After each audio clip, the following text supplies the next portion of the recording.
मेरे चैनल से जुड़े तमाम शिक्षा सेवक भाई बहनों को स्वागत है, नमन है, वंदन है, अभिनंदन है।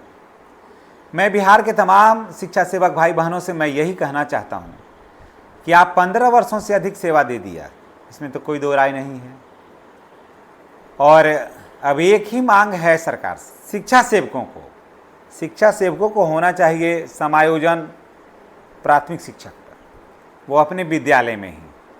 कारण कि जितने भी शिक्षा सेवक हैं वो सभी योग्य हैं, और योग्यता का सबसे बड़ा पैमाना तो ये है कि 15 वर्ष तक बेमिसाल, बिना ब्रेक का, बिना विशेषावकाश का बेहतरीन सेवा देने के लिए हम अपने तरफ से तमाम शिक्षा सेवक भाई बहनों को मैं धन्यवाद देता हूँ। और उसके बाद मैं ये मांग करता हूँ मैं सरकार के से कि आप हर जनहित का काम कर रहे हैं, लेकिन जो समाज में सबसे नीचे वर्ग का है और जिनके अंदर शिक्षा के प्रति जो लगाव है वो लगाव बच्चों के बीच में शेयर किया, न सिर्फ बच्चों के बीच में शेयर किया, बच्चों के माताओं को भी साक्षर बनाने में, साक्षरता दर को हाई करने में अगर सबसे ज़्यादा किसी का योगदान है तो शिक्षा सेवकों का है। शिक्षकों ने बच्चों को पढ़ाया, बच्चे के माँ को तो नहीं पढ़ाया। बच्चे को, माँ को अगर कोई पढ़ाया, शिक्षित बनाया, साक्षर बनाया तो वो है शिक्षा सेवक। और शिक्षा सेवक ही शिक्षा के सच्चे नायक हैं। और मैं दावे के साथ कह सकता हूं कि इसको कोई झुठला नहीं सकता है। किसी भी चौक चौराहे पर आप खड़ा होकर के कहिएगा कि मेरे यहाँ शिक्षा सेवक नहीं कार्य करते हैं, तो 10 आदमी में से 7 आदमी आपको ये कहेगा कि आप गलत कह रहे हैं। शिक्षा सेवक तो वो आदमी है कि जो मछली मार रहा होता है बच्चा, उसको वैसे ही पैन में नहा करके, कपड़ा पहना करके विद्यालय पहुंचाता है। शिक्षा सेवक वो व्यक्ति हैं जो तार का फेदा खाते रहता है और शिक्षा सेवक का नज़र पड़ जाता है, हंसली पसली ले चलाता है बच्चा के साथ स्कूल, और उसके बाद बच्चा आता है, फिर बाद में एक बच्चा जाता है तो सबका किताब लेके आता है। वो है शिक्षा सेवक। शिक्षा सेवक वो शख्स है जो पहाड़ तर, तार तर, टीला पर खेल रहा होता है, याहरा में खेल रहा होता है, नदी में, नाला में दौड़ रहा होता है, उस बच्चे को गोदी में उठाकर रोते हुए, बच्चे का आंसू पोंछते हुए विद्यालय पहुंचाता है कोई शिक्षा का इतना बड़ा संवाहक है? आप ढूंढिएगा ना, पूरे बिहार नहीं, हम पूरे देश में भी कहते हैं तो नहीं मिलेगा।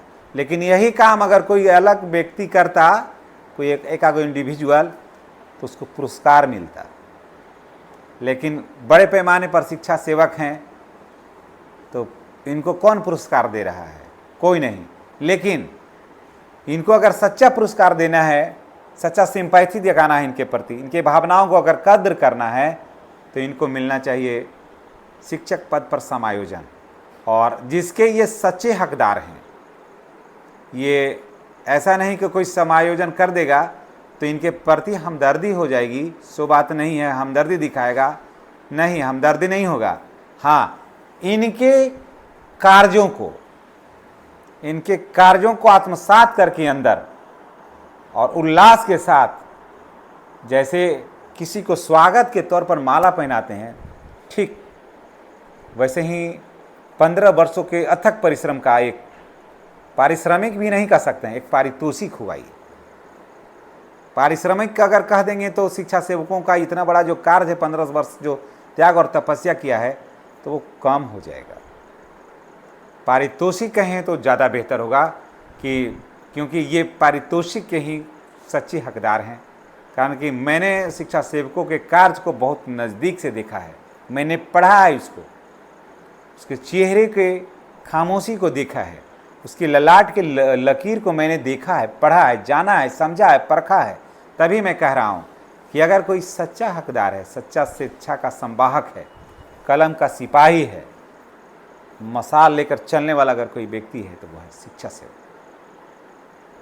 और बहुत बातें होती हैं, लंबी लंबी बातें होती हैं, चौड़ी चौड़ी बातें होती हैं, गोल गोल बातें होती हैं। बातों का अलग अलग आकार होता है, प्रकार होता है, लच्छेदार होती है बातें, घुमावदार होती है बातें, चिकनी चुपड़ी होती है बातें, कुछ तीखी भी होती हैं बातें।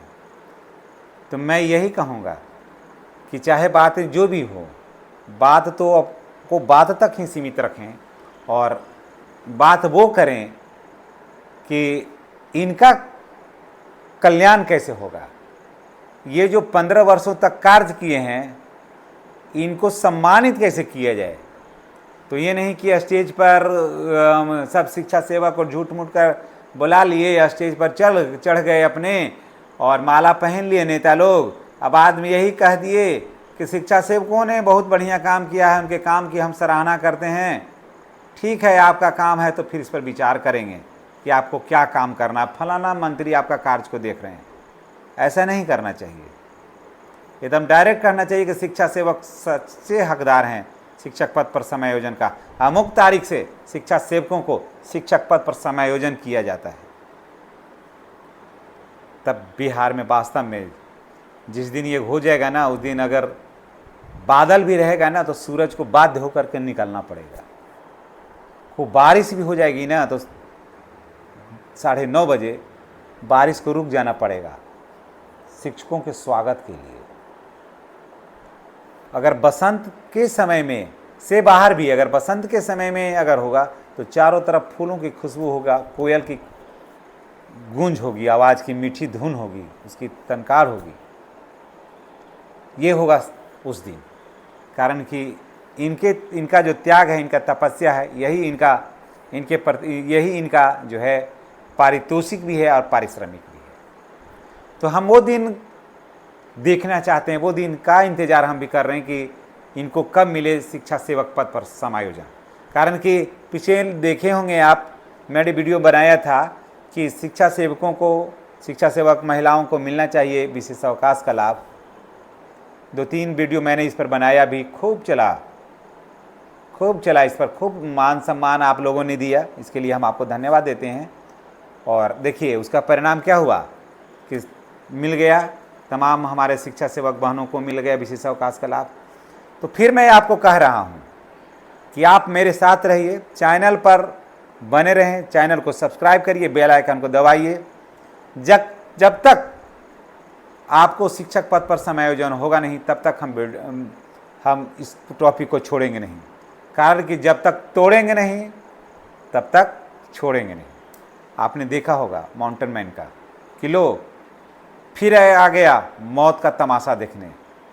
तुमको क्या लगता था कि हम नहीं आएंगे? गलत। जब तक तोड़ेंगे नहीं तब तक छोड़ेंगे नहीं। इसलिए जब तक आप लोगों को समायोजन नहीं हो जाएगा शिक्षक के पद पर ना, तब तक हमको प्रतिदिन 2 वीडियो भी बनाना होगा।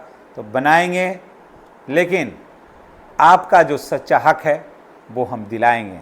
आप ईश्वर से प्रार्थना करिए कि हमारा और आपका साथ लंबे समय तक चले। और चैनल पर अगर आप नए हैं तो मैं तमाम सम्मानित भाई बहनों से मैं गुजारिश करूंगा कि चैनल को सब्सक्राइब करके बेल आइकन को दबाइए, ताकि हम और आप कनेक्ट रहें। आपने जो समय दिया है मेरे वीडियो में, इसके लिए हम आपको बहुत बहुत धन्यवाद देते हैं। और आने वाला कल आपका सुखद, सुखमय और मंगलमय हो, ईश्वर से ये मंगल कामना करते हैं, खुदा से ये मंगल कामना करते हैं। धन्यवाद।